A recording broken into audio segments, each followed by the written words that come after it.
지난주 2차 재난지원금 지급을 위한 정부와 여당의 실무 협의가 있었습니다. 이번 주 안으로 구체적인 지급 방안을 발표할 예정인데요. 한편 4차 추경안 등을 처리해야 할 국회는 코로나19 여파로 가다서다를 반복하고 있습니다. 정준호 변호사와 정치권 소식 자세하게 살펴보겠습니다. 네, 안녕하십니까? 네, 안녕하십니까? 이틀 만에 문을 닫긴 했지만 정기 국회가 지난주에 문을 열었잖아요. 이번 국회에서 처리돼야 할 이 중요한 법안들이 어떤 게 있겠습니까?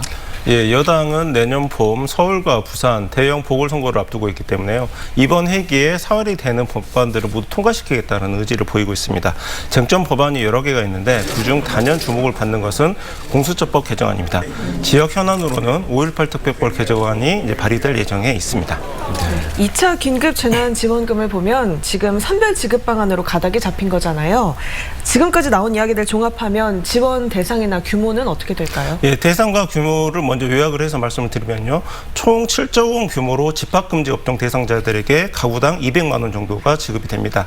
1차 추경 재난지원 예산금을 보면은 14조 규모로 가구당 100만 원 있는데요. 지급 대상은 절반 이상 축소를 하되 지급 세대당 가구 수는 2배 이상 늘리는 그런 방안을 지금 채택을 하고 있습니다. 선별 지급이 지금 결정이 됐는데 공정성 논란이 뒤따르게 됩니다. 정부는 이제 소상공인 매출액 같은 경우에는 매출액 감소액을 기준으로 지원을 하겠다라고 했는데 신용카드 매출액을 기준으로 하겠다라고 하는데 현금성 비중이 높은 소상공인들의 이제 반발이 좀 예상이 되고 있습니다. 이재명 지사가 백성은 가난보다 공정성에 더 분노를 한다라고 일침을 가기도 했습니다. 그렇군요. 그런데 이번에 좀 국회가 마비된 상태여서 코로나19 때문에요. 목표대로 이번 주 안에 처리가 될지 잘 진행될지 궁금한데요. 어떻게 보십니까? 예, 이틀 만에 셧다운이 됐다가 다시 문을 열었는데요. 네. 언제든지 다시 문을 닫아도 이상하지 않을 상황입니다.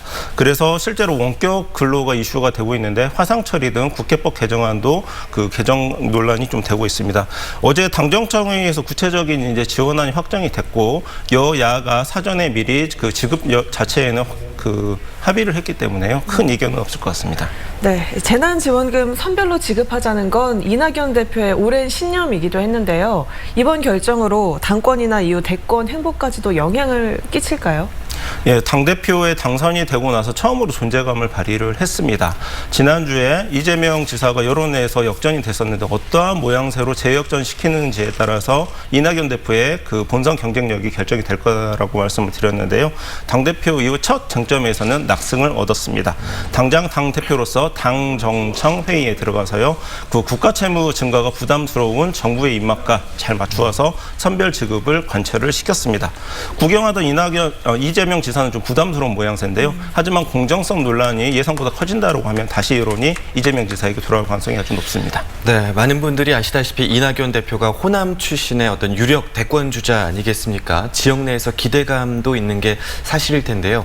이 호남 정치의 확장이라든가 역할 이런 부분에 대해서 어떻게 전망을 하고 계십니까? 예, 호남 정치에 적극적인 거는 현재 김종인 대표입니다. 서진 정책을 추구하고 있지만요. 호남 지역 자체의 민심보다는 수도권 민심 회복을 목표로 하고 있습니다.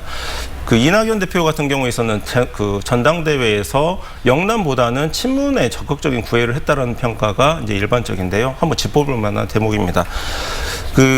현재 호남 인사가 대거 발탁이 되고 있지만은 냉정히 호남 지역이 캐스팅보트 지역은 아닌 것 같습니다. 어쩔 수 없는 부분이 있는데요. 이런 상황에서 개인적으로는 이낙연 대표가 60년 전통의 민주당을 지켜온 주목밥으로 상징되는 호남의 가치를 가지고 영남을 설득하는 후보가 되면 어떨까 하는 생각을 해봅니다. 네, 오늘 말씀 여기까지 듣겠습니다. 지금까지 정준호 변호사였습니다. 말씀 고맙습니다. 고맙습니다. 감사합니다.